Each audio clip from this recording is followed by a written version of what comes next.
For this, I'm going to choose the star tool. I'm going to draw a star. Then I am going to go up to Object. I'm going to go down to where it says Repeat, and I'm going to choose Grid.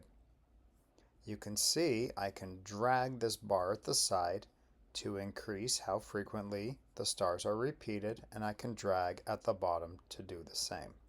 So this will allow me to have a grid of the repeating thing that I have drawn. Now if I want to edit a single star, I can use my selection tool. And if you see, if I select, it moves everything. What I need to do is I need to go up to Object, go down to where it says Expand. This is going to break it all apart and make sure these are selected. I click OK. I click off of it. Then I use my direct selection tool and I can select a star, and I can come in and I can change this star to stand out from the rest.